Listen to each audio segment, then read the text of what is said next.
The desert wind carried dust and desperation in equal measure as Sarah Whitmore stood before the trading post, her fingers trembling around the gold locket, the last thing her mother had given her before the fever took her. 3 days without food, 2 nights sleeping in an abandoned barn. One choice left that didn't involve surrendering herself to Marcus Thornton, the man her father had sold her to, like livestock. "I need food," she whispered to the trader, extending the locket. "Please, it's real gold." The trader barely glanced at it. "Got no use for sentiment, girl. Move along." Sarah's vision blurred, not from tears, but from hunger making the world tilt sideways. She stumbled against the hitching post, the rough wood scraping her palms as she tried to stay upright. The Arizona sun beat down mercilessly, and she wondered if dying here might be easier than what waited for her back in Prescott. "Hey there."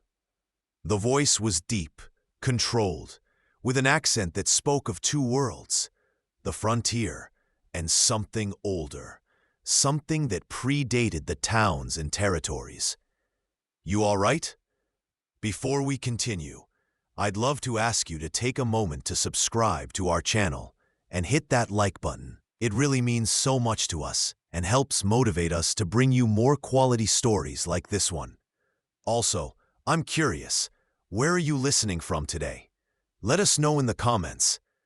Sarah looked up into eyes the color of obsidian, set in a face that told stories of sun and survival.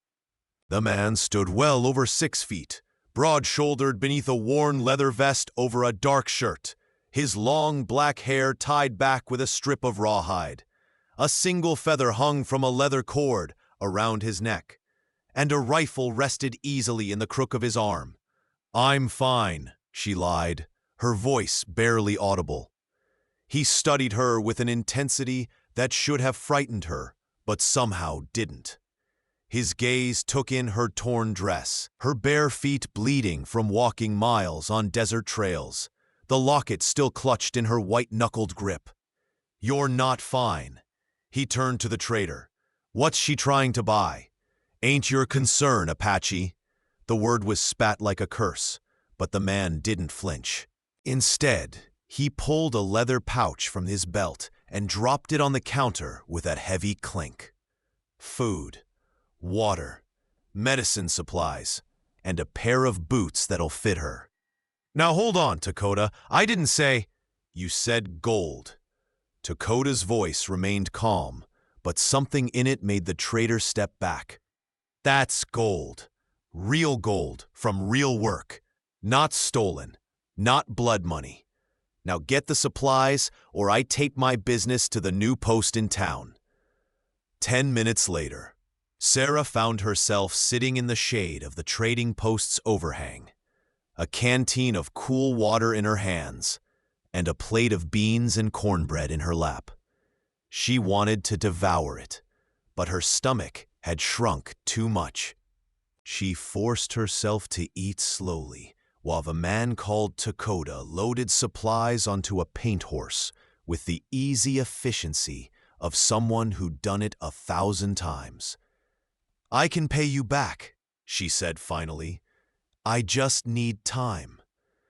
"Keep your locket." He didn't look at her, just continued securing the supplies. "Gold isn't what I need." "Then what do you want?" Now he did look at her, and Sarah saw something in those dark eyes that made her breath catch. Not desire, though there was an awareness there that made her skin warm. No, what she saw was recognition, like seeing a reflection of something he understood too well. "I run a ranch about 10 miles north of here. Small operation, horses mostly. I could use help with the house, cooking, mending, garden work." He paused. "You'd have your own room, your own space, no expectations beyond honest work. Stay as long as you need to get on your feet." Sarah's fingers tightened on the locket.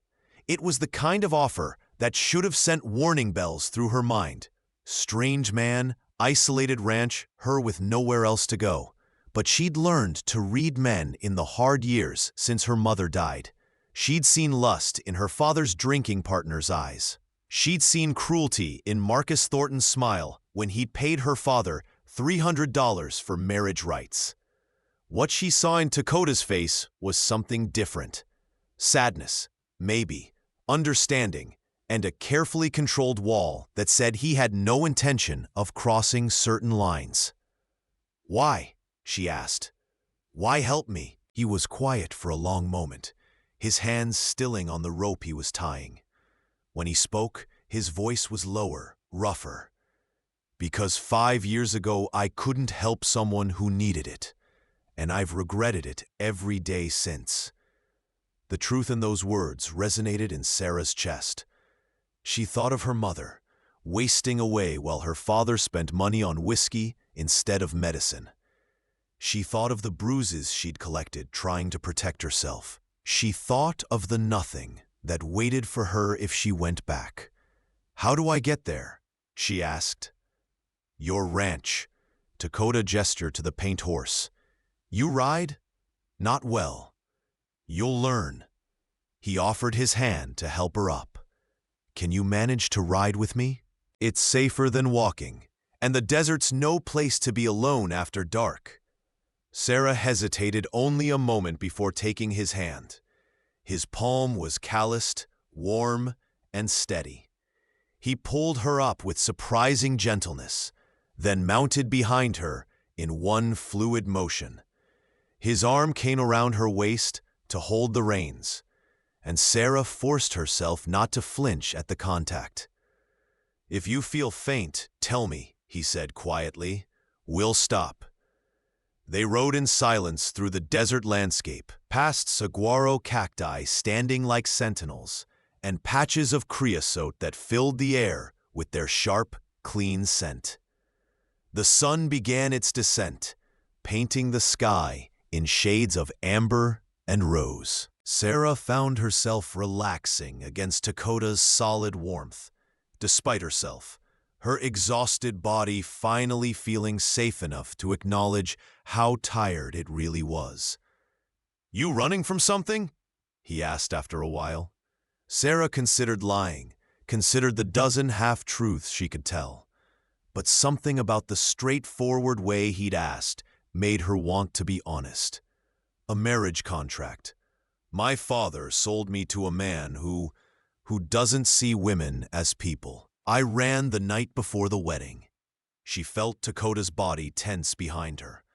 "This man, he'll come looking?" "Probably. Marcus Thornton doesn't like losing his property." "You're not property." The words were flat, final. "You're a person, and no one's taking you anywhere you don't want to go." Sarah blinked against sudden tears. When was the last time someone had said something like that to her? When was the last time someone had treated her like her choices mattered? "Why do they call you Apache?" she asked, partly to change the subject, partly because she was genuinely curious. "Is that your tribe?" "My mother's people. My father was a trapper from Missouri, came west before the war. Fell in love with a woman who could outride and outshoot most men. Died when I was 12. My mother," he paused, "she died when I was 17. Soldiers. Wrong place, wrong time, wrong skin." The pain in his voice was old, but still sharp. Sarah understood that kind of pain, the kind that never quite healed, just scarred over. "I'm sorry." "Me too." He guided the horse around a rocky outcrop. "Spent years after that being angry, fighting, making trouble, nearly got myself killed more times than I can count. Then I met someone who showed me that surviving isn't the same as living, that anger is fire, and fire can warm you or burn you down. Choice is yours." "What happened to them? The person who taught you that?" His arm tightened slightly around her waist. "She died. childbirth, baby too. She was going to be my wife. I'm sorry, Sarah said again, and this time she meant it with her whole heart. Her name was Ayana, means eternal blossom. Feels wrong that something eternal could just stop. He took a breath. That's why I have the ranch. We were going to build it together. After she died, I built it anyway. Felt like giving up would be betraying her memory. They rode in silence after that, but it was a different kind of silence, shared instead of separate. By the time they reached the ranch, full darkness had fallen, and the stars spread across the sky like scattered diamonds. The ranch was modest but well-maintained. A sturdy log cabin with a covered porch, a barn that smelled of hay and horses, and corrals that stretched into the darkness. Dakota helped Sarah down from the horse with the same careful gentleness he'd shown all day. "Come on," he said. "Let's get you fed properly and settled in." Inside, the cabin was simple but clean. A stone fireplace dominated one wall, flanked by a rocking chair and a small bookshelf. A table and chairs sat near the window, and a kitchen area occupied the far corner. 2 doors led to what Sarah assumed were bedrooms. Dakota lit lamps, while Sarah stood awkwardly in the center of the room, suddenly aware of how filthy she was. Dust-caked dress, bloody feet, hair tangled beyond redemption. "There's a washroom out back," Dakota said, noticing her discomfort. "I'll heat water for a bath. Your room is the one on the right. There's clean clothes in the chest." They were... He stopped. "They'll fit you well enough until we can get you properly outfitted." Sarah understood without him saying. Ayana's clothes. The ghost of the woman who should have been mistress of this house hung between them, and Sarah felt like an intruder. "I don't want to..." "She'd want them used," Dakota interrupted gently. She believed useful things should be useful, not locked away gathering dust.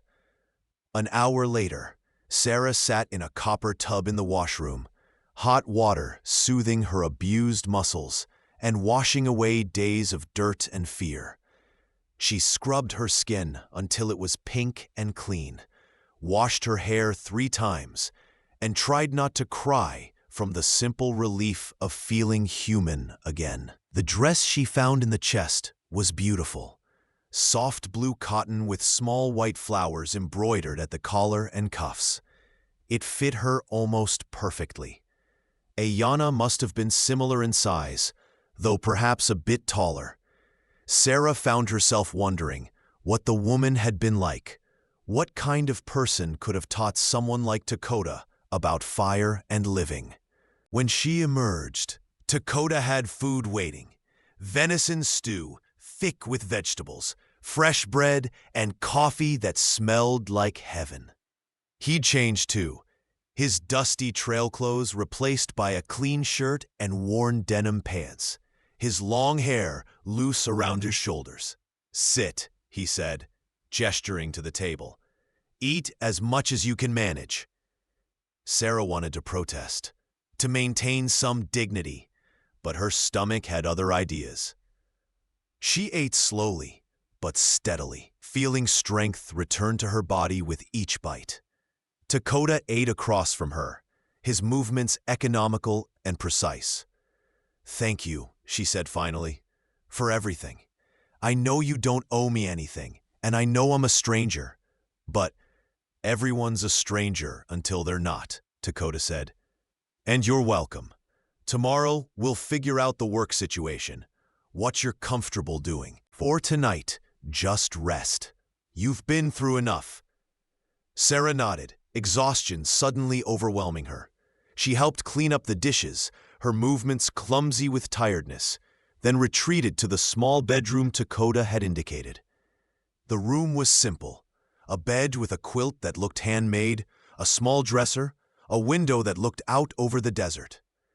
Sarah collapsed onto the bed, still wearing Ayana's dress, and fell asleep before she could even blow out the lamp. She woke sometime in the night to find a blanket draped over her and the lamp extinguished. Through the thin walls, she could hear Dakota moving quietly in the main room, and somehow that sound, proof she wasn't alone, let her sink back into dreamless sleep. The next weeks fell into a rhythm that felt surreal in its normalcy. Sarah woke with the sun, helped Dakota with breakfast, then spent her mornings working the small garden plot behind the cabin while he worked with the horses. Afternoons, she devoted to mending, cooking, or helping with whatever task needed doing. Evenings, they ate together, sometimes talking, sometimes sitting in comfortable silence, while Dakota read from his small collection of books, and Sarah practiced her letters in a journal he'd given her. "You can read?" he'd asked when he noticed her struggling with a recipe. "A little. My mother taught me before she died, but my father didn't see the point in continuing. Education isn't about point, it's about possibility." He'd pulled out the journal that night. "Write every day. Doesn't matter what. Your thoughts, the weather, stories. Just write." So she did, and slowly, painfully, her writing improved. Her reading got stronger, and with each word she mastered, she felt a little more like a person instead of property. Dakota was a patient teacher in other things too. He showed her how to handle the horses, how to brush them and check their hooves and read their moods.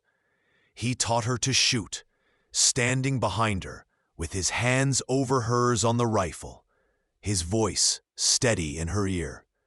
"Breathe, squeeze, don't pull. The gun is just a tool. You're the one with the power." The first time she hit the target, he'd smiled, a real smile that transformed his usually serious face, and said "good" again. She learned to ride properly, graduating from sitting in front of him to managing her own mount, a gentle mare named Sage, who seemed to understand Sarah's nervousness and compensated for it with steady patience. "You're a natural," Dakota said one afternoon, as they rode back from checking the fence line. "Most people fight the horse. You work with her." Sarah stroked Sage's neck, pleased by the compliment. "She makes it easy." Horses respond to respect. They can tell when someone sees them as a partner instead of a tool. He paused. "People too, I think." The words hung in the air between them, weighted with meaning. Sarah wasn't quite ready to examine, but she couldn't ignore the way her heart sped up when Dakota was near. The way her skin tingled when their hands accidentally touched. The way she found herself watching him when he worked. The flex of muscle in his arms as he hammered fence posts. The concentration on his face as he gentled a nervous horse. The rare smile that appeared when something amused him. She tried to remind herself that she was here because she had nowhere else to go, that he was being kind, not interested, that she was broken, damaged, not fit for someone like him, who deserved someone whole and unmarred.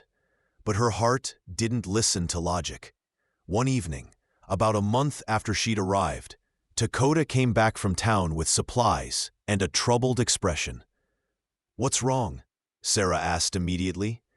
He set the packages down heavily. "There's a man asking questions in town. Offering money for information about a woman matching your description." Sarah's blood went cold. "Marcus." "Probably. Description matches what you told me. Tall, well-dressed, talks like he owns everything he sees." Dakota's jaw tightened. "Thought you should know." Sarah sank into a chair, her hands shaking. "I should leave. I don't want to bring trouble to your door." "No." The word was flat, absolute. Dakota crossed to her, kneeling so they were eye level. "You're not leaving. This is your home now, for as long as you want it to be. We'll figure this out." You don't understand. He's not just a bully. He's dangerous. He has money, influence. He could try. Dakota's eyes were hard. But I've dealt with dangerous men before. And I've learned that bullies usually fold when someone stands up to them. Dakota, I can't ask you to. You're not asking. I'm offering. His hand came up, hesitating just before touching her face, then dropping back to his side. Sarah, I told you the first day, no one's taking you anywhere you don't want to go. I meant it. The fire I carry frightens many, but it's the same fire that will keep you alive. Sarah's breath caught. There was something in his eyes, something fierce and protective, and something else she was afraid to name. Why? She whispered. Why do you care so much? Dakota was quiet for a long moment. When he spoke, his voice was rough with emotion. Because when I look at you, I see someone fighting to survive. Someone choosing to live instead of just existing. And I see... He stopped, seeming to struggle with the words. I see someone I don't want to lose. Dakota, I know it's too soon. I know you've been hurt. I know I'm probably the last person you'd... He stopped, took a breath. I'm not asking for anything. I just needed you to know. You're not a convenience or charity. You matter. To me. Sarah's eyes filled with tears. You should want someone who isn't. You're not broken. His hands came up to cup her face, thumbs brushing away tears. You're healing. There's a difference. The kiss happened before either of them could think better of it. A collision of need and hope and fear. Dakota's lips were warm, careful, asking permission with every movement. Sarah melted into it, her hands clutching his shirt. 6 weeks of tension and longing and careful distance dissolving in the space of a heartbeat. When they pulled apart, both breathing hard, Dakota pressed his forehead to hers. I'm sorry, he said. I shouldn't have. Don't apologize. Sarah's voice was steadier than she felt. Unless you didn't mean it. I meant it. His hands were still cradling her face. I've meant it for weeks. I just didn't want to push, didn't want to make you feel obligated. You couldn't make me feel obligated if you tried. Sarah managed a shaky laugh. Dakota, I've been half in love with you since you told that traitor gold wasn't what you needed. His smile was the most beautiful thing she'd ever seen. Only half? Trying to maintain some dignity here. He kissed her again, slower this time, sweeter. When he pulled back, his eyes were serious. We still need to deal with Thornton, and I need you to know, if this gets dangerous, if there's a choice between your safety and my pride, I'm choosing your safety every time, even if it means you leaving. I'm not leaving, Sarah said firmly. Not unless you tell me to go. Never going to happen. Then we face this together. Together, he agreed, and the word felt like a promise. The confrontation came 3 days later. Sarah was in the garden, harvesting vegetables for dinner, when she heard the sound of horses approaching. Multiple horses. She straightened, shading her eyes against the afternoon sun, and her heart sank. Marcus Thornton sat astride a black gelding that probably cost more than most people made in a year, flanked by 2 rough-looking men who had hired muscle written all over them. Marcus himself was everything Sarah remembered. Tall, handsome in a cold way, impeccably dressed despite the desert dust. His eyes were the pale blue of winter ice, and they fixed on Sarah with the same possessive intensity that had made her one. Sarah, darling. His voice was smooth, cultured. You've led me on quite a chase. Dakota emerged from the barn, rifle in hand but not yet raised. He positioned himself between Sarah and the mounted men with casual precision. "This is private property," he said calmly. "State your business or move on." Marcus's gaze flicked to Dakota, dismissive. "This doesn't concern you, savage." "I'm here for my fiancée." "She's not your fiancée," Dakota said, "and I'll thank you not to use racial slurs on my land." "Your land?" Marcus laughed, a sound like breaking glass. "We both know you don't really own anything, not in the eyes of the law. Now, Sarah, stop this foolishness and come along. Your father and I have a contract." "A contract I didn't sign," Sarah said, finding her voice. She moved to stand beside Dakota, not behind him. "I don't belong to you, Marcus. I never did. Your father gave his consent. That's all that's required." Marcus's pleasant expression didn't change, but something dark moved in his eyes. "I've been very patient, Sarah, but my patience has limits. You're coming back with me and you're going to fulfill your obligations." "No," Sarah said simply. "I'm not." Marcus's jaw tightened. He nodded to his men, who began to dismount. Dakota raised the rifle with fluid ease. "I suggest your men stay on their horses," he said conversationally, "unless they want to test whether I can shoot as well as people say." "You'd start a gunfight over a woman who isn't even yours?" Marcus asked. "Over a contract dispute?" "She's not property to be disputed over." Dakota's voice remained level, but Sarah could feel the tension radiating from him. "And yes, I'd fight. Question is whether you're willing to die for your wounded pride." The two men looked at Marcus, clearly reconsidering their employment. Marcus's face flushed with anger. "Do you know who I am? What I can do?" "I'll have the law on you so fast." "The law says a woman can refuse a marriage," Dakota interrupted. "Even one her father agreed to. Especially one where she can testify to being coerced. And I'm guessing Sarah has some interesting stories about your persuasive techniques."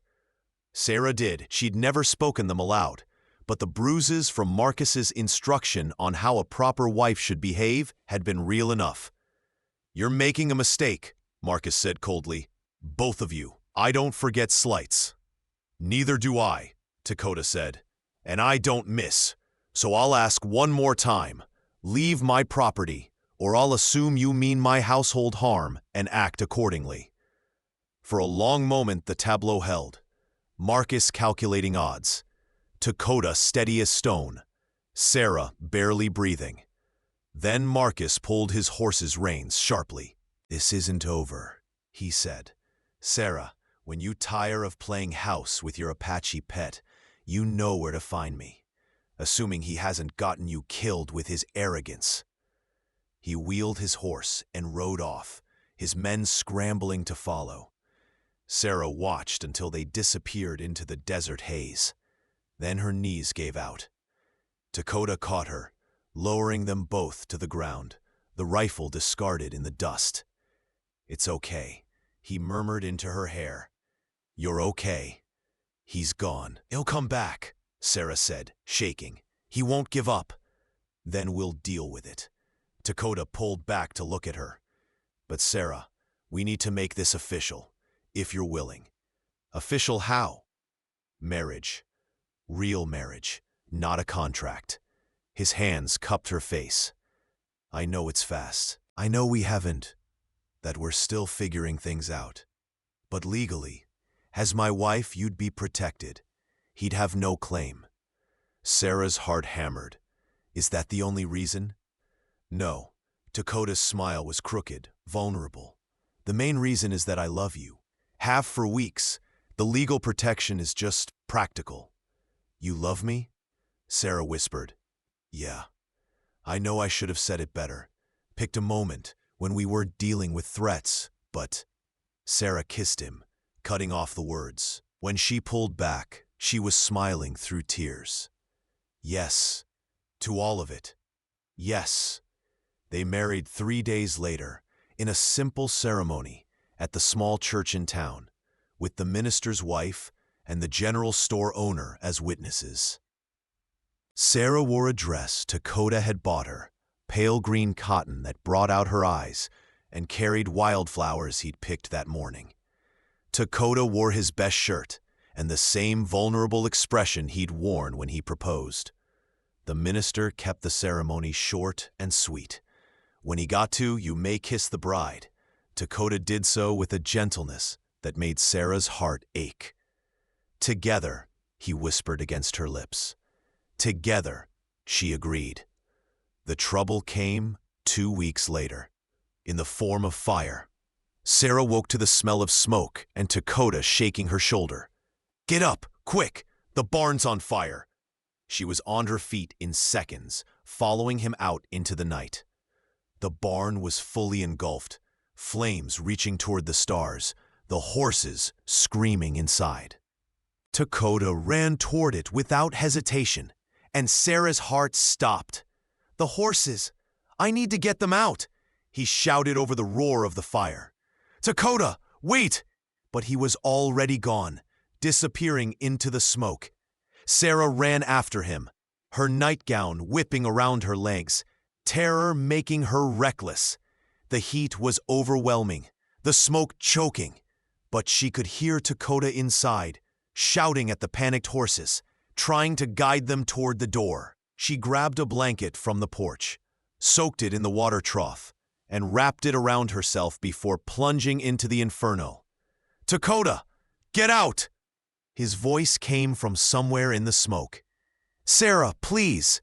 She found him by the sound of his coughing, near the back stalls where the youngest horses were trapped.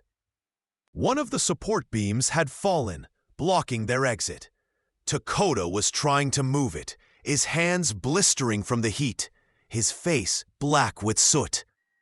"Help me!" he gasped when he saw her. Together, they lifted the beam just enough for the horses to squeeze past. The animals bolted toward the door, toward safety. But as the last one cleared, another beam gave way, with a sound like thunder. Dakota shoved Sarah toward the exit as the ceiling began to collapse. "Run!" They ran, stumbling through flames and falling debris. Sarah felt heat sear her back, felt something heavy glance off her shoulder. Then they were out, collapsing in the dirt, coughing and gasping while the barn collapsed behind them. The horses milled nervously in the corral, singed but alive.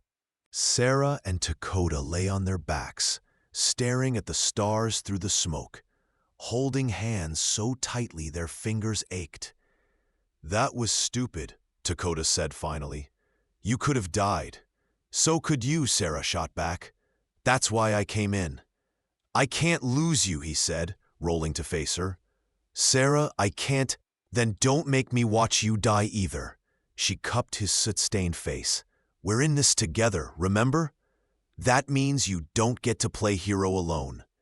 He kissed her, tasting like smoke and fear and love. When they pulled apart, his eyes were wet. "Together," he said hoarsely. "No more hero shit." "No more hero shit," she agreed. They found the evidence of arson the next morning, the smell of kerosene, the too perfect way the fire had started. It didn't take a genius to figure out who was responsible, though proving it would be another matter. "He's trying to run me off," Dakota said, surveying the damage. "Make me too poor to fight him."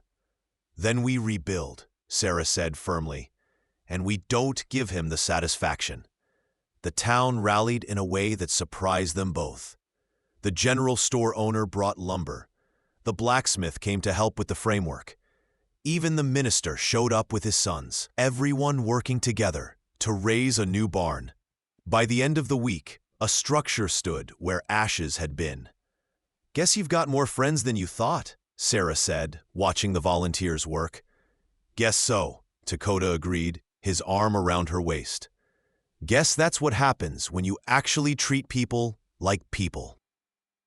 The final confrontation came at the harvest dance, a town tradition Sarah and Dakota almost skipped, not wanting to deal with Marcus's presence.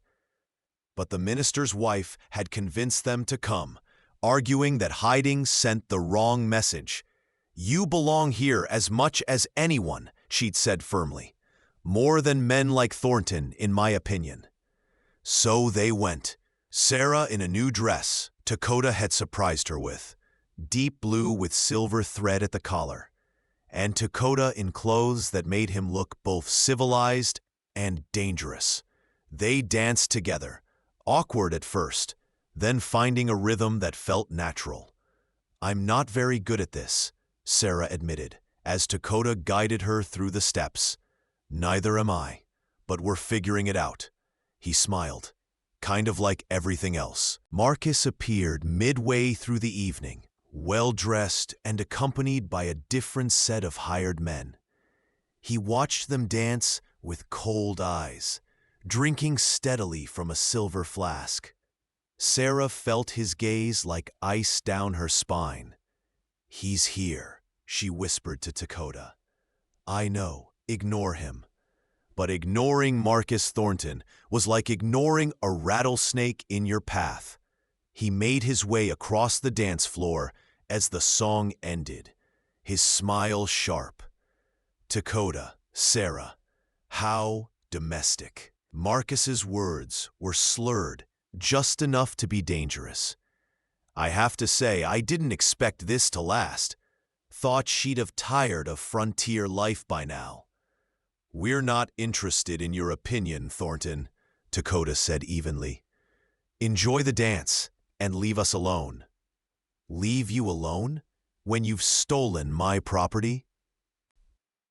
Marcus's voice rose, drawing attention. "When you violated a legal contract." "There was no contract," Sarah said, loudly, addressing the crowd as much as Marcus. "My father took your money, but I never agreed to marry you, and I never will." "Your agreement wasn't required." "Yes, it was." The minister stepped forward, his expression stern. "The law's changed, Thornton. Has been for years. A woman's consent is required for marriage.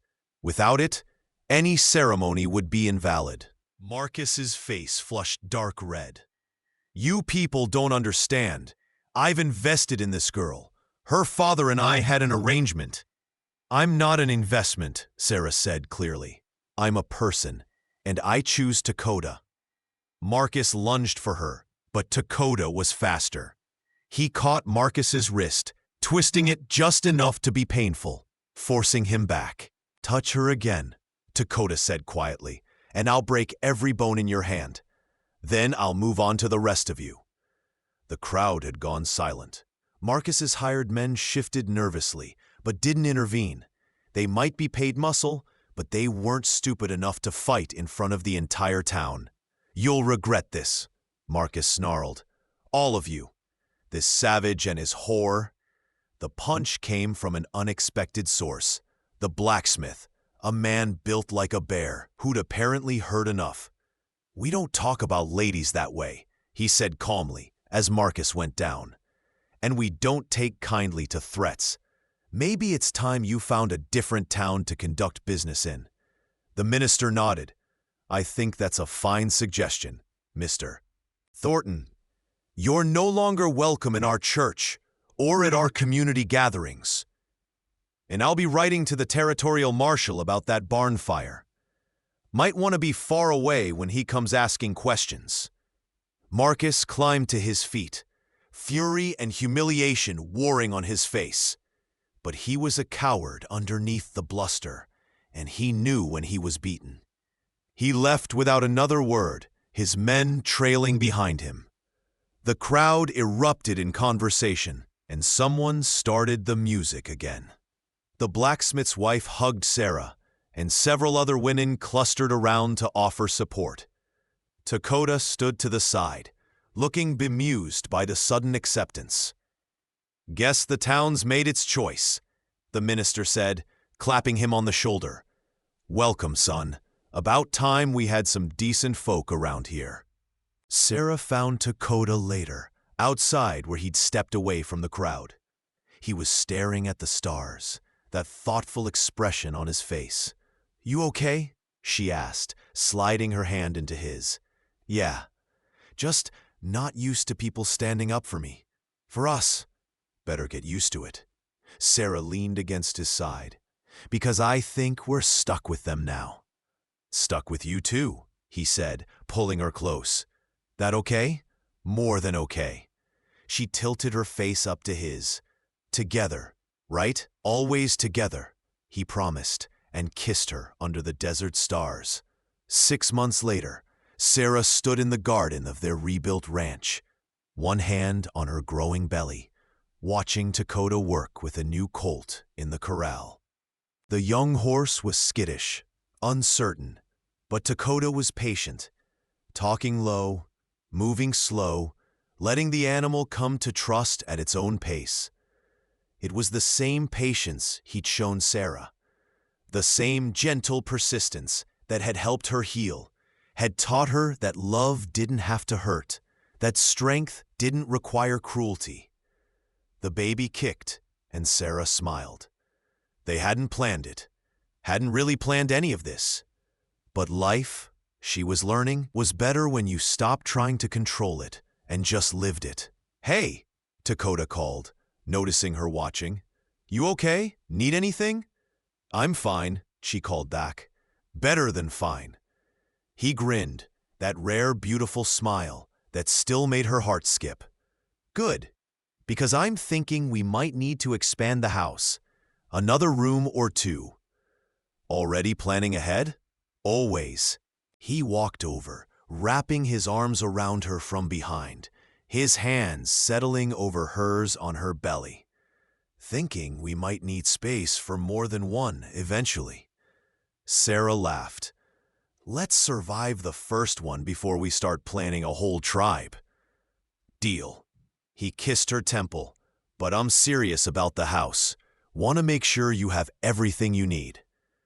"I have everything I need," Sarah said, turning in his arms. "I have you. I have this place. I have a future I actually want to live for." She paused. "That's more than I ever thought I'd have." Dakota's expression grew serious. "You deserve more than I can give you. You deserve—" "Stop." Sarah put her fingers over his lips. "I deserve exactly what I have. A man who sees me as an equal, a partner who respects me, a husband who loves me enough to let me be strong. That's everything, Dakota. Everything that matters." He kissed her properly then, one hand cradling her face, the other protective over their child. When they pulled apart, his eyes were bright. "I love you," he said. "Both of you, all of you, whatever comes."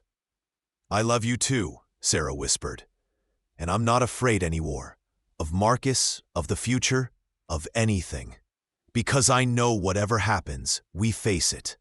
Together," they said in unison. And the word was a promise, a foundation, a forever. The fire Dakota carried no longer frightened Sarah. It warmed her. It kept her alive. It lit their way forward into a future they were building together. One day, one choice, one moment at a time. And somewhere in the desert night, the stars bore witness to a love that had bloomed in the hardest soil. A love that had survived doubt and danger and despair to become something beautiful, something lasting, something real. Together, the spring morning brought news that changed everything. Sarah was hanging laundry when she saw the rider approaching, a young man in a uniform she recognized as belonging to the territorial marshal's office. Her heart sank even as her hand instinctively went to her belly, now swollen with 7 months of pregnancy. Dakota emerged from the barn, his expression careful as he watched the rider dismount. "Mr. Dakota?" The young marshal looked nervous.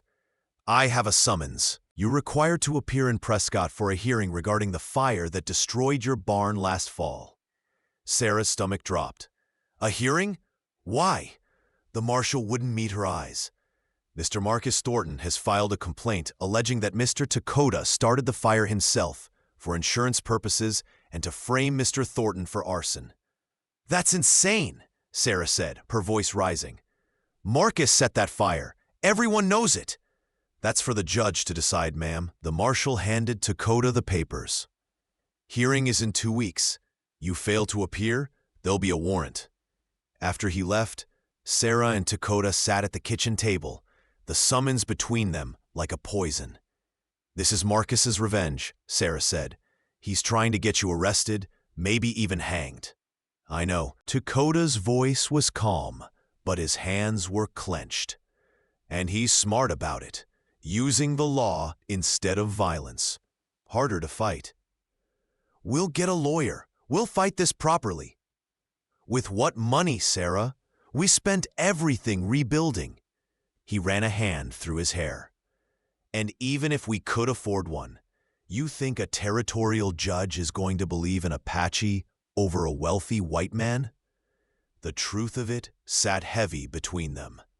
Sarah wanted to argue, to insist justice would prevail, but she'd seen too much of the world to believe in fairy tales anymore.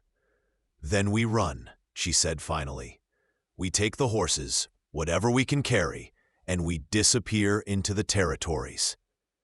You're 7 months pregnant. I don't care.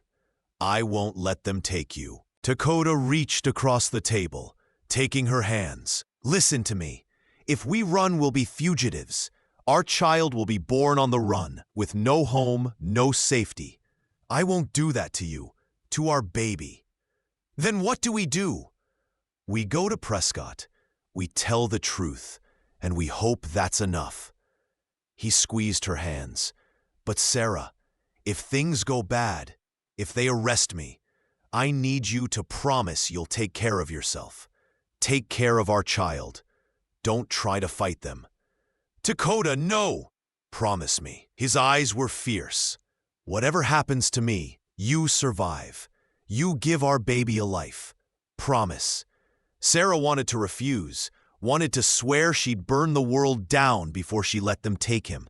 But she felt the baby kick inside her, and she knew he was right. I promise, she whispered, but I'm also promising that I won't let them railroad you without a fight. The minister's wife, Mrs. Harrison, proved to be an unexpected ally. When she heard about the summons, she showed up at the ranch with a determined expression and a leather satchel. I'm coming with you to Prescott, she announced, and I'm bringing half the congregation as witnesses. You don't have to, Dakota started. Nonsense. Marcus Thornton has been a blight on this community for years. It's time someone stood up to him properly. She set the satchel on the table. I've also written to my brother. He's a lawyer in Phoenix. Good one, too. He's agreed to take your case for a reduced fee, and several families have contributed to the cost. Sarah felt tears prick her eyes. Why? Why would you all do this for us? Mrs. Harrison's expression softened. Because you're one of us, dear. Both of you. And because it's the right thing to do. Now, we leave in 3 days. That gives us time to prepare your testimony and gather evidence. The next 3 days were a whirlwind of preparation.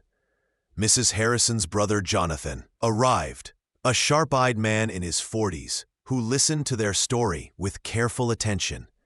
The good news is that Thornton's claim is transparently false, Jonathan said. You had no insurance on the barn, so there's no financial motive. The bad news is that he has money and connections, which means he can buy favorable testimony. So what do we do? Sarah asked. We build a narrative. Show the judge who you are, what you've built here, why the community supports you. And we pray that truth matters more than wealth. He looked at Dakota seriously. But I won't lie to you. This is going to be an uphill battle.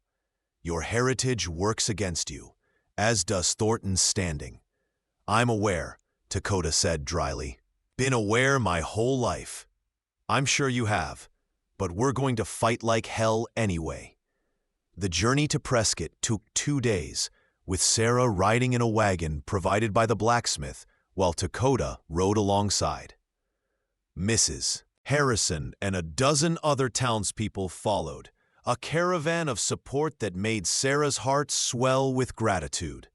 Prescott was bigger than their small town, bustling with activity and full of strangers who stared at their group with curiosity and sometimes hostility. They stayed at a boarding house run by a friend of Mrs. Harrison's, and Sarah tried not to think about what would happen if things went wrong. The night before the hearing, Dakota held Sarah close in their small room, his hand on her belly where their child kicked and rolled. "Whatever happens tomorrow," he said quietly, "I need you to know, these months with you have been the happiest of my life. You gave me a reason to live again, not just survive." "Don't talk like you're saying goodbye," Sarah said fiercely. "We're going to get through this. We're going to go home together." "I hope so." He kissed her forehead. "But if we don't, if they take me, you need to know you'll be okay. You're stronger than you think. Strong enough to build a life for our child." "I'm strong enough to fight for you," Sarah corrected. "And that's exactly what I'm going to do." The hearing took place in the territorial courthouse, a stone building that smelled of old wood and older injustice. Marcus was already there, dressed impeccably and flanked by 2 lawyers who looked expensive and ruthless. The judge was a gray-haired man named Patterson, who examined Dakota with the kind of assessment that said he was already forming opinions. Sarah's heart sank. Marcus's lawyer spoke first, painting a picture of Dakota as a violent, resentful man who'd burned his own barn to frame an innocent businessman who'd simply tried to court a woman legally promised to him. "Mr. Thornton has suffered grievous harm to his reputation," the lawyer intoned. "All because this defendant chose arson and false accusation over honest resolution of a contractual dispute. When Jonathan stood to present their case, he did so with quiet confidence. Your Honor, the facts tell a different story. Mr. Dakota had no insurance on the barn, verified by written statement from the insurance agent. He lost valuable property and income in that fire.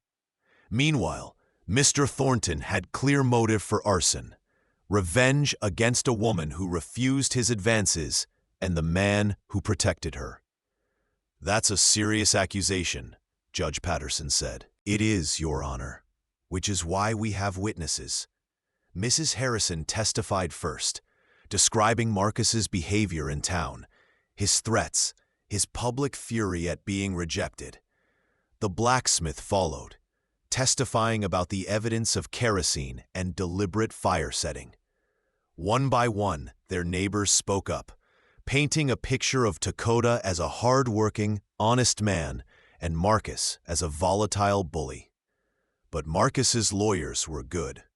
They twisted words, implied motivations, suggested that the witnesses were biased because of Dakota's relationship with Sarah. They brought in their own witnesses, men who claimed Dakota had been heard making threats, that he had a violent temper. Sarah recognized 2 of them as Marcus's hired men from that night at the ranch.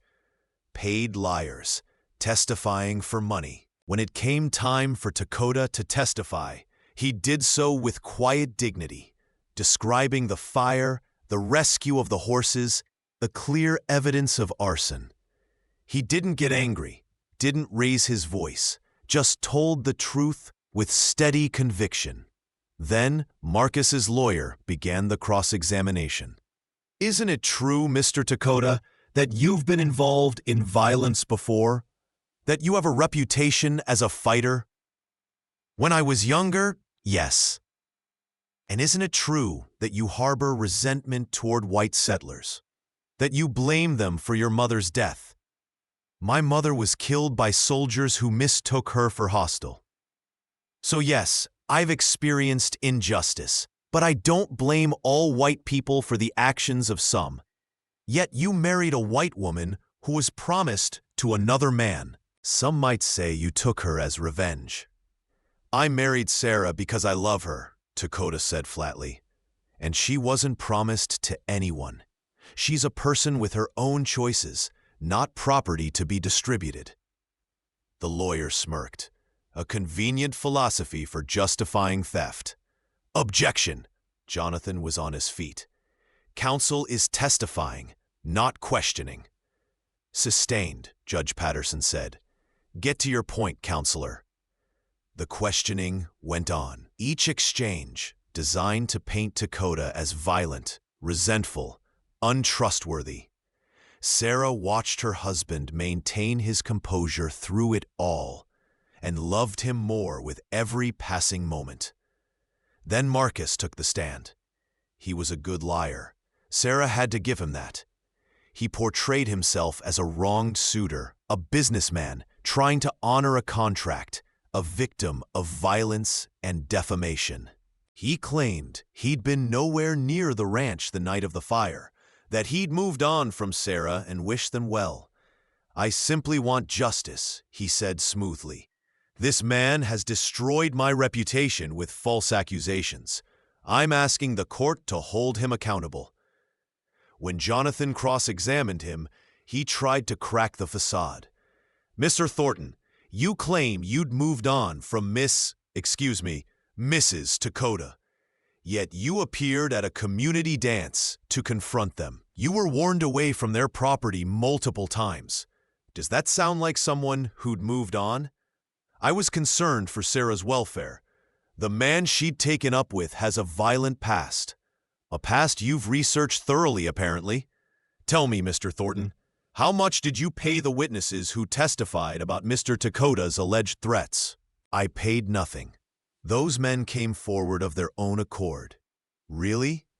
Because I have bank records showing payments to both men from your accounts, made the day after they gave their statements. Marcus's composure slipped for just a moment. Those were payments for unrelated work. Work they couldn't describe when I questioned them. Work that left no record except convenient cash payments. Jonathan's voice hardened. You've bought testimony, Mr. Thornton. You've used your wealth to manipulate the legal system. The question is whether this court will allow it. The final witness was Sarah herself. She walked to the stand, feeling the weight of every eye in the courtroom, her pregnant belly prominent under her best dress. She placed her hand on the Bible and swore to tell the truth, then sat carefully in the witness chair. Jonathan's questions were gentle, designed to let her tell her story. She described her father's deal with Marcus, the forced engagement, her desperate flight into the desert. She described Dakota's kindness, the home they'd built, the community that had embraced them. Mrs. Dakota, Jonathan said, in your own words, tell the court why you believe Mr. Thornton set that fire. Sarah looked directly at Marcus as she spoke. Because he told me he would.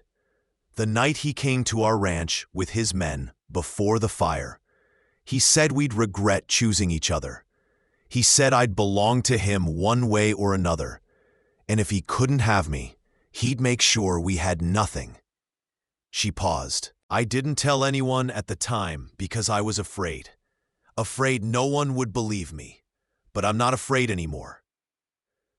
The courtroom erupted in whispers. Judge Patterson gavelled for silence.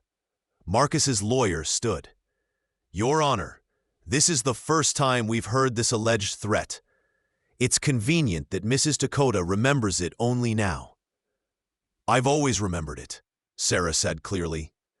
I just didn't think anyone would care what I heard, what I experienced, because I was just a woman running from a marriage contract. But my husband taught me something important, that my voice matters, my truth matters. So I'm telling it now, whether you believe me or not. The cross-examination was brutal. Marcus's lawyer tried to paint her as a liar, a manipulator, a woman who'd seduced Dakota for protection and now invented stories to save him. But Sarah had survived worse than harsh words. She answered every question with calm honesty, never wavering. When Judge Patterson finally called for closing arguments, the sun was setting outside the courthouse windows. Everyone was exhausted, but Sarah felt a strange clarity. Jonathan's closing was powerful, a summary of evidence, a condemnation of wealth-buying justice, a plea to see past prejudice to truth. Marcus's lawyer was equally eloquent, wrapping lies in legal language and demanding accountability. Then Judge Patterson spoke. "I'll be honest, this is one of the most troubling cases I've heard. We have clear evidence of arson, but conflicting claims about who committed it. We have questions of character, of credibility, of bias." He looked at Dakota. "Mr. Dakota, stand up." Dakota rose, his expression neutral. "I've reviewed the evidence carefully. The physical evidence of kerosene, the testimony of multiple witnesses regarding Mr. Thornton's behavior and threats, the bank records showing payment to witnesses, and Mrs. Dakota's testimony about direct threats." He paused. "Mr. Thornton, stand up." Marcus stood, his confidence faltering slightly. "Here's what I see," Judge Patterson continued. "I see a man who used his wealth to purchase a woman-like property, then used that same wealth to try to destroy the man who stood in his way. I see a pattern of intimidation, violence, and manipulation of the legal system." He looked at Marcus coldly. "Your complaint is dismissed. Furthermore, I'm ordering you to pay Mr. Dakota restitution for the barn and lost income, plus legal fees." The courtroom exploded. Sarah felt her knees go weak with relief. Dakota remained standing, his face carefully composed, but she could see the emotion in his eyes. "Additionally," the judge said, raising his voice over the noise, "I'm issuing a restraining order. Mr. Thornton, you are to stay at least 1 mile away from the Dakota property and have no contact with Mr. or Mrs. Dakota.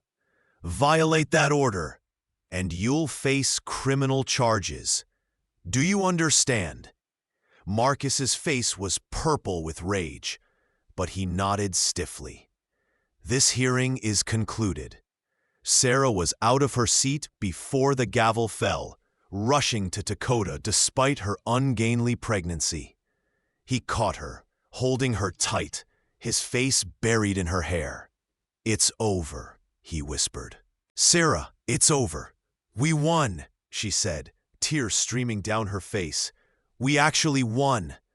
Mrs. Harrison and the others crowded around, everyone talking at once, celebration mixing with relief. Jonathan shook Dakota's hand firmly. "That was closer than I'd like," he admitted. "But justice prevailed. Sometimes it actually does." Marcus left the courthouse, flanked by his lawyers, his face a mask of fury.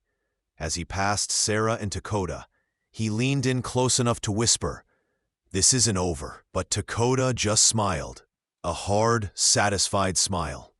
"Yeah, it is. You lost, Thornton. Accept it and move on." Marcus left without another word, and Sarah knew, finally knew with certainty, that he was truly gone from their lives. The journey home was jubilant, their caravan of supporters singing and laughing, like they were returning from a war they'd won. And perhaps they had. A war fought with words and truth instead of guns and violence. That night, back in their own bed, Dakota held Sarah close and whispered promises against her skin. "I'm going to build you the best life I can," he said.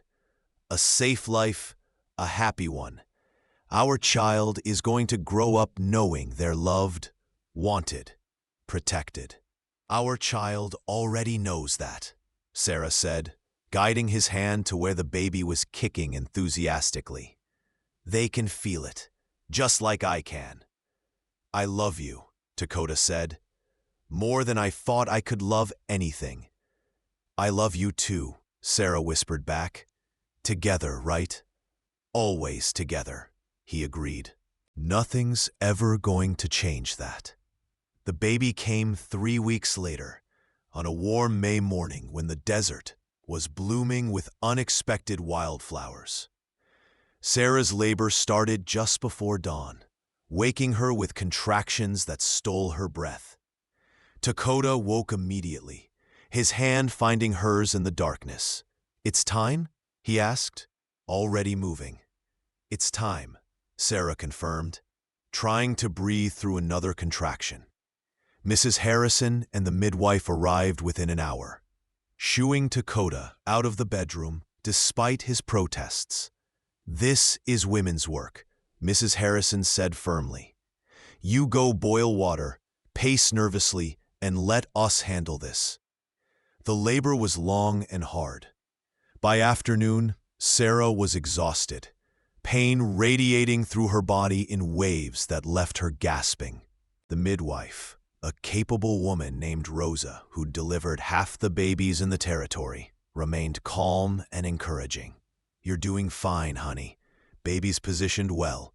Just keep breathing through it." But as the hours stretched on and the pain intensified, Sarah began to doubt. She was so tired. Everything hurt. She wanted to give up, to stop, to make it end. "I can't," she gasped between contractions. "Rosa, I can't do this." "Yes, you can." Rosa's voice was firm. "You've survived worse than this. You're strong enough." "I'm not." "You ran through the desert alone. You rebuilt a life from nothing. You faced down a judge and a courtroom full of people who wanted you to fail. You can do this too." Sarah wanted to argue, but another contraction hit and all she could do was push, and push, and push again until she thought she might break from the effort. Then, finally, mercifully, a baby's cry split the air. "It's a girl," Rosa announced, lifting a small, red-faced, perfect infant. "Beautiful, healthy girl." Sarah collapsed back against the pillows, tears streaming down her face, as Rosa cleaned the baby and wrapped her in a soft blanket. Then, her daughter was in her arms, tiny and warm and real, and Sarah felt her heart crack open with a love so fierce it was almost painful. "Hello," she whispered. "Hello, little one. I'm your mama." The baby, impossibly small, impossibly perfect, blinked up at her with dark eyes that would probably turn the same obsidian black as her father's. She had a shock of dark hair, and her father's strong features already visible in her newborn face. "Can I come in now?" Dakota's voice came from the doorway, hesitant and hopeful. "Come meet your daughter," Sarah said, smiling through her tears. Dakota entered slowly, his eyes wide with wonder. When he saw the baby, his expression transformed into something Sarah had never seen before. Pure, unguarded joy mixed with terror. "She's so small," he whispered. "She's perfect." Sarah corrected. "Come hold her." Dakota approached like he was approaching a wild horse, careful, respectful, slightly afraid. Sarah guided the baby into his arms, showing him how to support her head, and watched as her fierce warrior husband melted completely. "Hello, little one," he said softly. "I'm your father, and I promise, I'll protect you, keep you safe, love you every single day of your life." The baby made a small sound, and Dakota's smile could have lit up the desert. "What should we name her?" Sarah asked. They discussed names for weeks, but never settled on anything definitive. Now, looking at their daughter, Dakota said quietly, "Ayanna, if that's okay with you." Sarah's breath caught. Ayanna, eternal blossom, the name of the woman who'd taught Dakota about living, who he'd lost, who made it possible for him to love again. "It's perfect," she said. Ayanna Dakota. Ayanna Dakota, he repeated, testing the name. Our eternal blossom. The first weeks with Ayanna were simultaneously the most exhausting and most joyful of Sarah's life. The baby was demanding, needing to be fed every few hours, changed constantly, comforted when she cried for reasons Sarah couldn't always decipher. But watching Dakota with their daughter made every sleepless night worth it. He was a natural father, patient and gentle, singing to Ayanna in a language Sarah didn't understand, Apache lullabies his mother had sung to him. He'd talk to her for hours, telling her stories about the desert, about the horses, about the stars. "You think she understands?" Sarah asked one night, watching them from the doorway. "Not the words," Dakota said, cradling Ayanna against his chest, "but the meaning. She knows she's loved. That's what matters." The community rallied around them again, bringing food and supplies, helping with the ranch work so Sarah could rest and Dakota could stay close to his family. Mrs. Harrison brought baby clothes. The blacksmith built a beautiful cradle. Even the gruff general store owner donated a supply of diapers. "Guess we're really part of this place now," Sarah said one afternoon, surveying the pile of gifts. "Guess so," Dakota agreed, bouncing a fussy Ayanna. "Our daughter's going to grow up with a whole town of aunts and uncles." Life settled into a new rhythm. Sarah gradually regained her strength, helping more with the ranch work as Ayanna grew. Dakota expanded their horse operation, breeding quality stock that earned them a reputation throughout the territory. They built that addition to the house, 2 more bedrooms, planning ahead for a future they were finally brave enough to imagine.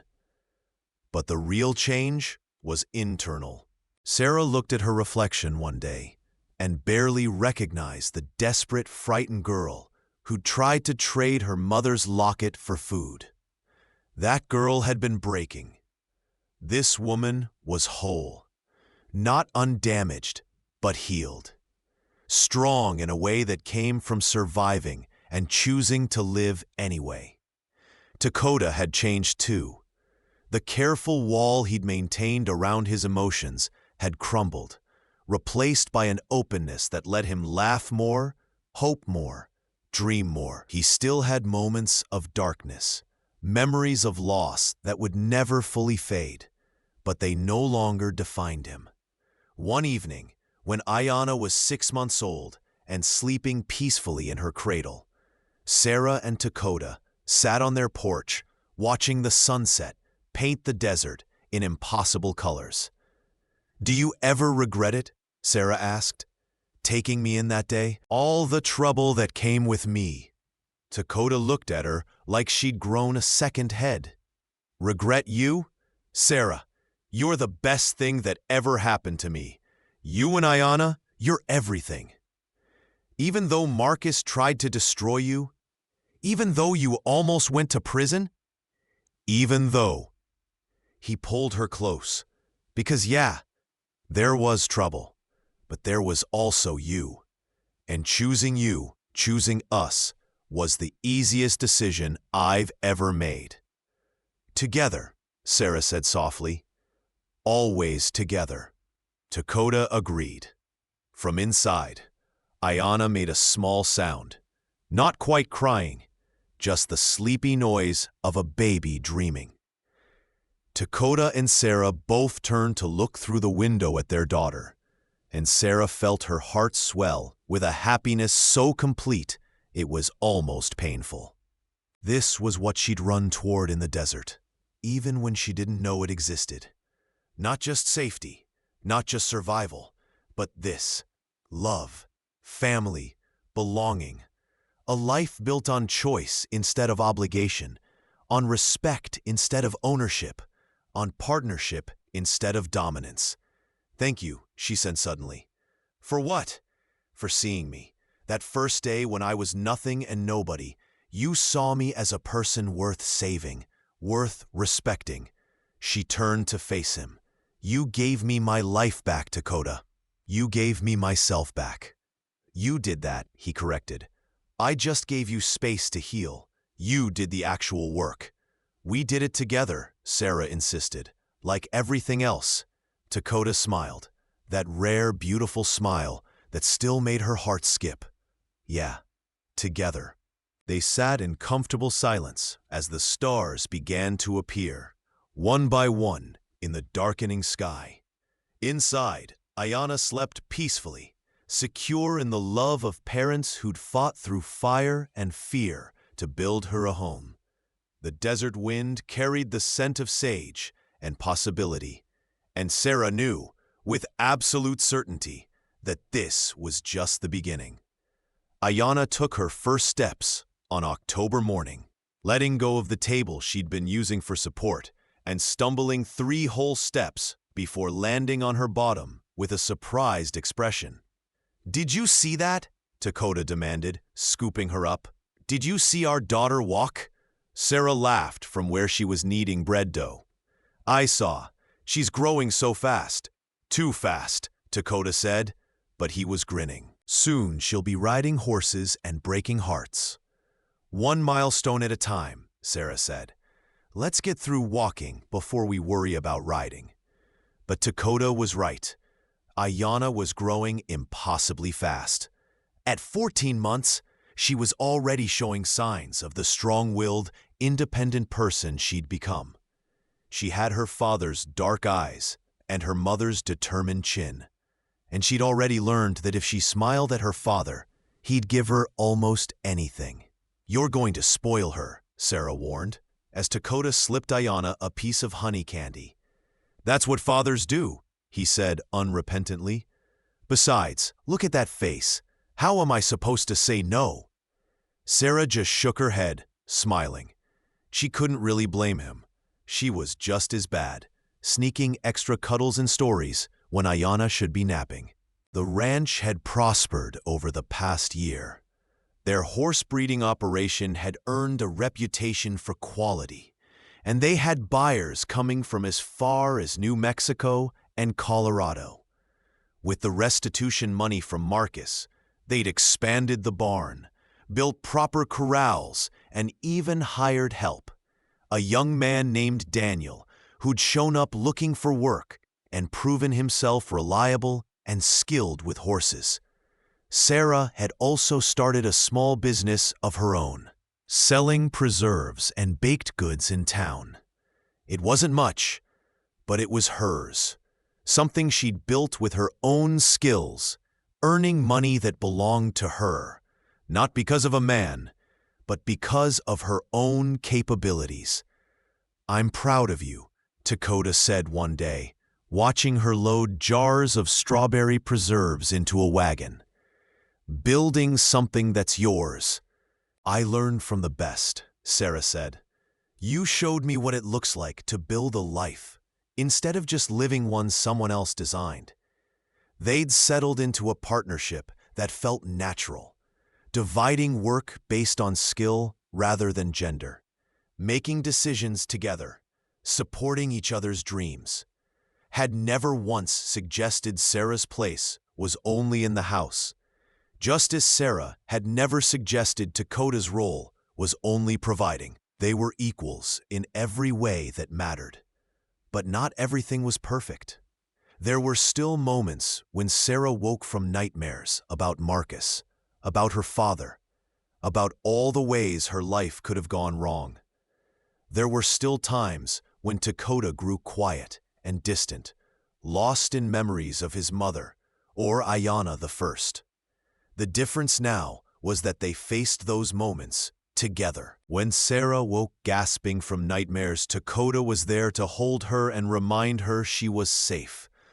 When Dakota disappeared into dark memories, Sarah knew how to draw him back to the present, to their daughter, to the life they'd built. "We're damaged goods," Sarah said one night, after a particularly bad dream. "Both of us. Sometimes I wonder if we're enough, if we're too broken to be good parents." "We're not broken," Dakota said firmly. "We're scarred. There's a difference. Broken things don't work anymore. Scarred things have survived, learned, gotten stronger." He touched her face gently. "And Ayanna doesn't need perfect parents. She needs real ones. Parents who know what it's like to hurt and heal. Parents who'll teach her that surviving is just the beginning. Living is the real goal." "When did you get so wise?" Sarah asked. "I married you," he said simply. "Wisdom by osmosis." Sarah laughed and swatted his arm. "Smooth talker. Only when it's true."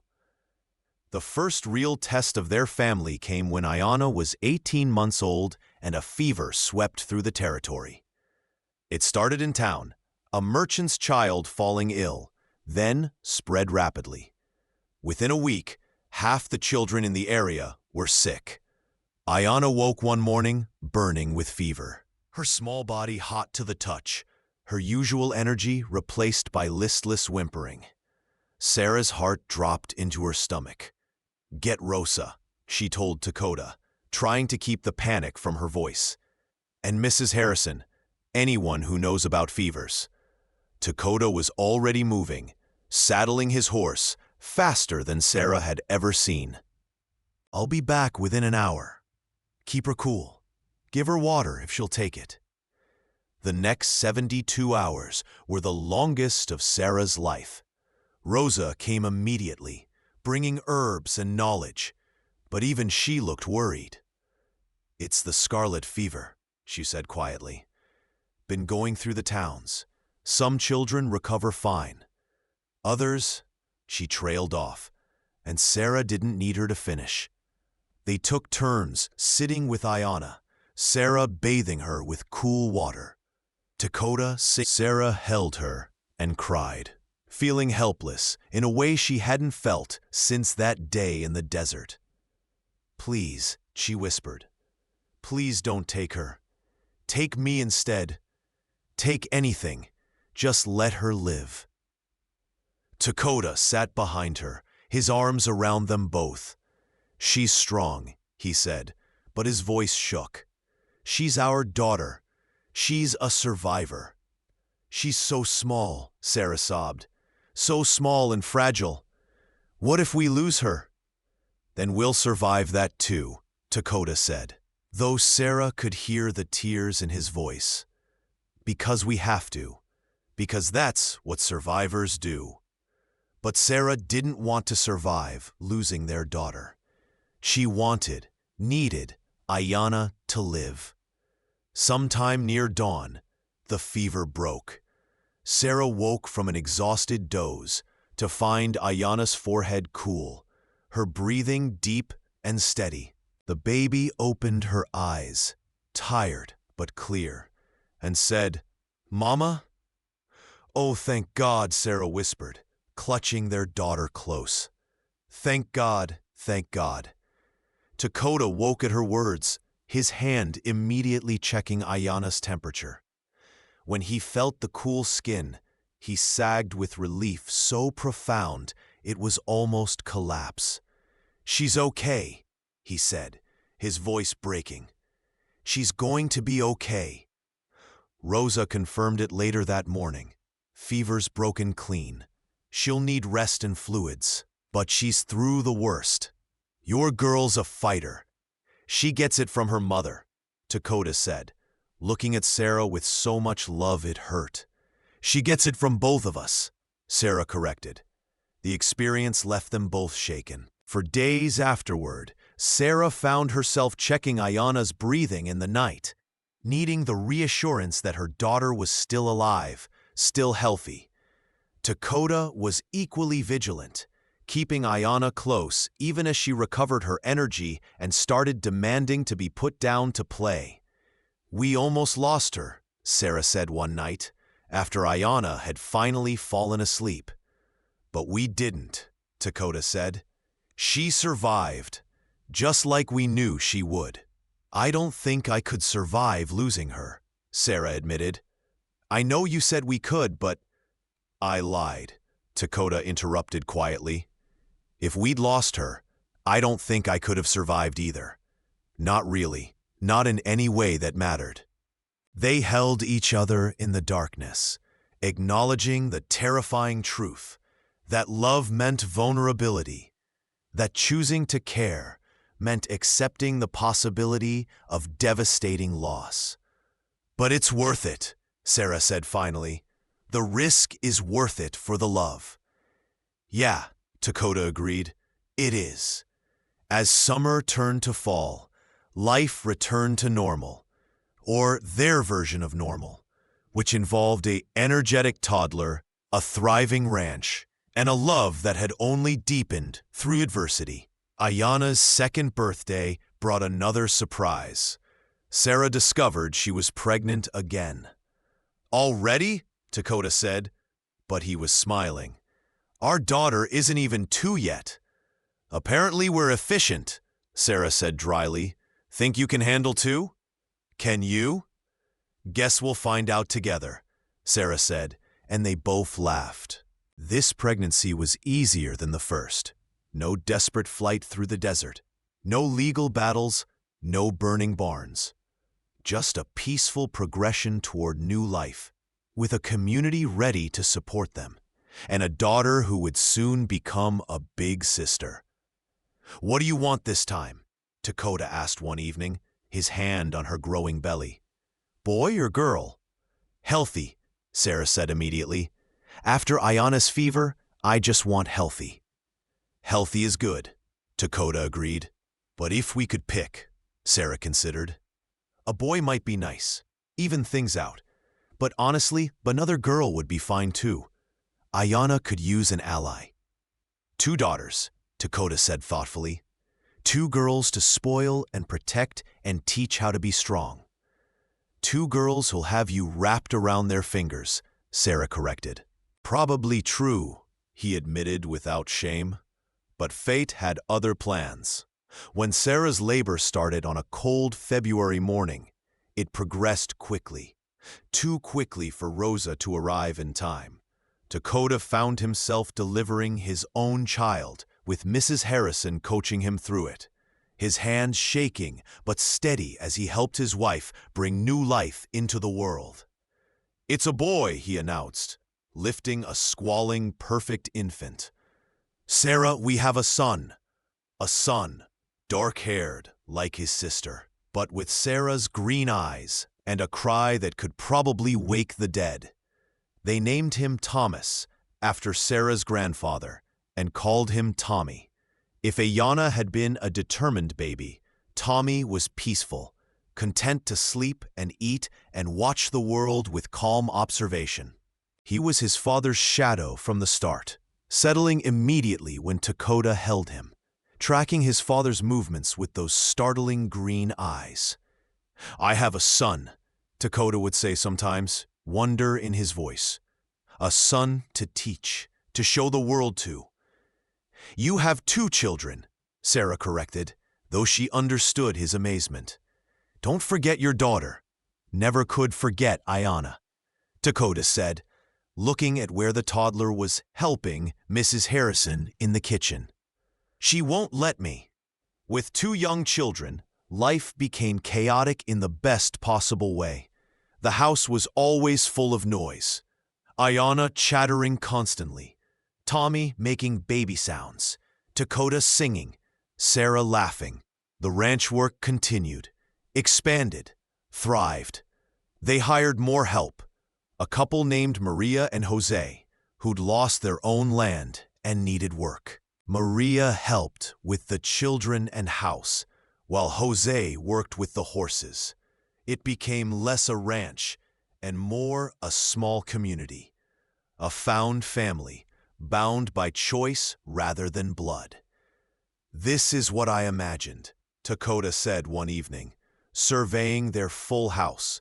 Maria teaching Ayana to make tortillas, Jose showing Daniel a new training technique, Tommy sleeping in his cradle, Sarah directing everything with calm efficiency. A life full of people and purpose. "It's loud," Sarah said, but she was smiling. "It's perfect," Dakota corrected. Years passed in a blur of growth and change. Ayana started learning to ride at 3, sitting in front of her father on gentle horses, fearless and laughing. Tommy followed at 2, determined to keep up with his sister. They added chickens, then a milk cow, then a vegetable garden that became Sarah's pride. The ranch's reputation grew. They provided horses to the cavalry, to ranchers, to anyone who wanted quality stock. Money wasn't abundant, but it was enough. Enough to feed their family, pay their workers fairly, save for the future. On Ayana's 5th birthday, Sarah stood in the kitchen making cake while watching her children play in the yard. Ayana showing Tommy how to feed the chickens, both of them laughing in the desert sunshine. "You okay?" Dakota asked, coming up behind her. "I'm perfect," Sarah said honestly. "I was just thinking, 5 years ago, I was trying to trade my mother's locket for food. I thought my life was over. And now," she gestured to the scene before them, "now I have this, all of this." "We built something good," Dakota said, wrapping his arms around her waist. "Something worth fighting for." "We did," Sarah agreed. "And we're going to keep building, keep fighting, keep choosing each other every single day." "Together," Dakota said, the word that had become their promise, their foundation, their forever. "Always together," Sarah confirmed. Outside, Ayana called, "Mama, Papa, come see, Tommy caught a chicken all by himself." They went, laughing, to celebrate their son's achievement. The afternoon sun painted the desert gold, and somewhere in the distance, a horse whinnied. The sound of life continuing, of love persisting, of a future being written one day at a time. The fire Dakota carried had kept them alive, just as he'd promised. But it had done more than that. It had illuminated a path forward, shown them what was possible, given them light to build by. And what they'd built, this life, this family, this love, was more than survival. It was triumph. Thank you so much for listening to this story. I'd love to know where you're enjoying this tale from. Are you listening at home, during your commute, or perhaps while working? Please subscribe to the From Wild West channel and share your thoughts in the comments below. What did you think of Sarah and Dakota's journey? Your feedback means the world to us.